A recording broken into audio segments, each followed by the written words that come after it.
from South Carolina. Thank you, Mr. Chairman. Mr. George, how long have you been the Inspector General? I was confirmed in November of 2004 for this current position. And how do you view your job, your role? I consider it one of the most important Inspector General responsibilities in the federal government, given the role that the IRS plays in the lives of every single American and anyone else who has a tax obligation to the United States of America. Well, I've always thought of Inspector Generals as really having no friends to reward and no foes to punish. They just go where the facts take them.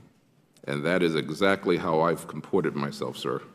You know, Mr. George, when I see quotes like this one from one of our colleagues on the other side of the aisle, or rather than discuss the facts of your investigation or your background or your reputation for integrity, they just want to say this. This is a Republican-appointed Inspector General. This is someone who has donated and worked for prominent Republicans, or we as Democrats and the public to believe he is objective and simply followed the truth where it leads.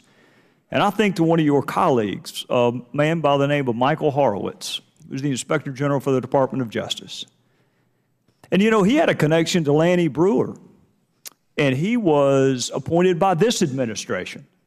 But I decided to do something novel, and I would encourage my colleagues on the other side of the aisle to do it too. Allow the person to do their job before you judge them based on connections. So I let Mr. Horowitz do his job. And guess what? He was fantastic. Straight down the middle, calling balls and strikes. Couldn't tell he had any political connection. So what's your reaction when you have questions like the ones you just had from our colleague on the other side of the aisle, and when your integrity is attacked like it was by my colleague responsible from this quote? What's your reaction? You know, and I'm not being flip here, but they don't know that I was a page at the 1980 Democratic National Convention. They don't know that I was a founder of the Howard University College Democrats.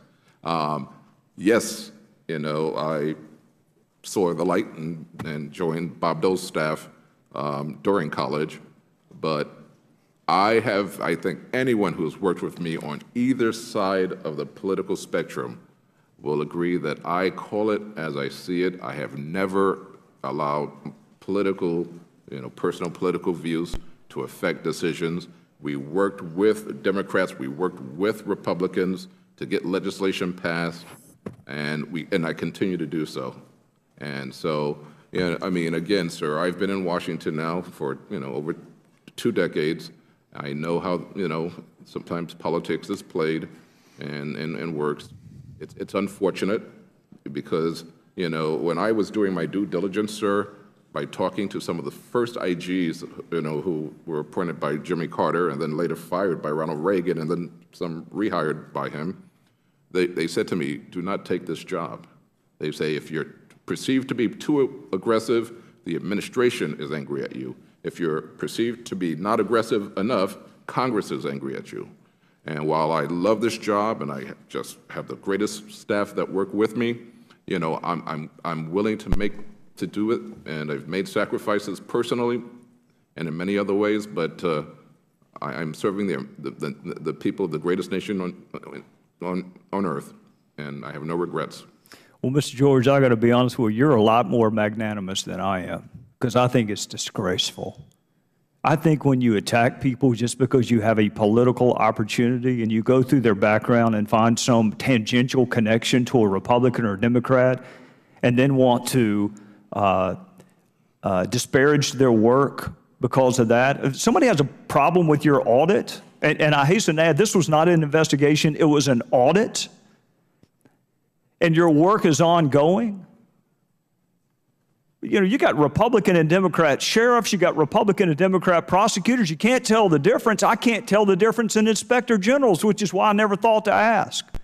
Just tell me what the facts are. And you don't prosecute cases, do you? You don't convene a grand jury. That is correct. You refer them to the Department of Justice. That is correct, sir. And I'll remind my colleagues on the other side of the aisle, one of his referrals to the Department of Justice for the willful disclosure of confidential information was declined by the Department of Justice. So, Mr. George, I appreciate your work. Keep going, keep at it. and don't let the detractors get you down. I yield back, Mr. Chairman. Thank you. Mr. McCarthy, real quick.